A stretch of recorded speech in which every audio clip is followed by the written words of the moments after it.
Gift deed or will? How should you leave your assets behind? The gift deed is effective immediately on execution. In contrast, the will comes into force only on the death of the testator. Both methods exist to help you pass on your assets. You need to choose your method wisely. How do you pass on your assets to the next generation? There are two ways to do it. You can either gift your assets to the recipients of your choice, or you can create a will and pass them on after your death. Both approaches have their merits and demerits. First, let us understand how these two processes work. How do wills compare with gifts? A will or a testament is a valid legal document that outlines the distribution of the assets of an individual to various recipients in granular detail. You can will the assets to your spouse, children, relatives, or any charitable trust. The normal practice is to appoint an executor for the will, who is responsible to ensure that the instructions in the will are implemented in letter and spirit. A will can be changed by the testator, when alive, any number of times. A will is effective only on the death of the testator. There are two ways in which a gift deed differs from a will. Unlike a will, the gift deed is effective immediately on execution. In contrast, the will comes into force only on the death of the testator. Secondly, a gift deed cannot be revoked, except under some special circumstances where the gift is conditional and the recipient has defaulted on his side of the deal.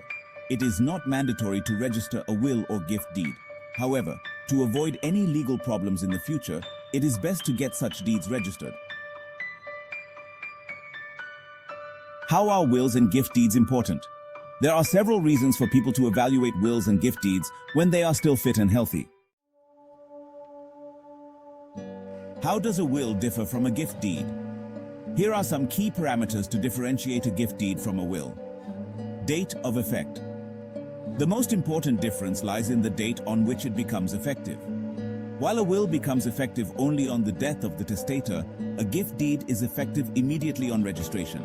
In both cases, registration is not mandatory, but it is advisable to avoid future legal hassles and also in the case of a gift, to claim the appropriate tax benefits.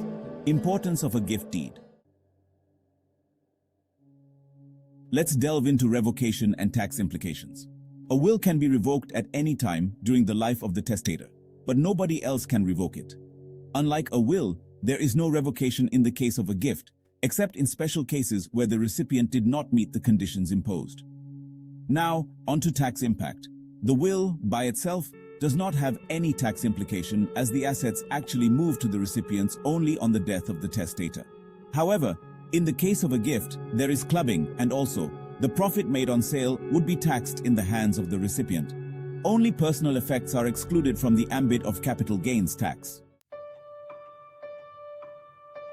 Moving on to the process of distribution and legal procedures. The will can specify the share of each recipient. It can be given proportionately to the heirs or even to a charity. In a gift deed, the transfer of property happens during the lifetime of the person. In a will, there is a legal process to be followed after the death of the testator.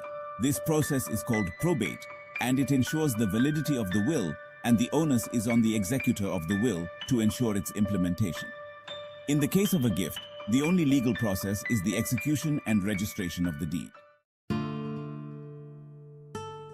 Now, let's consider the risks and privacy concerns. One risk in a will is that the probate process can be quite elaborate. Also, the will is part of public record during the probate and hence privacy becomes an issue. Wills are open to disputes and quite often, legal hassles can go on for a long period before the heirs can enjoy the benefits of the will. In a gift, there is loss of control since it is irrevocable.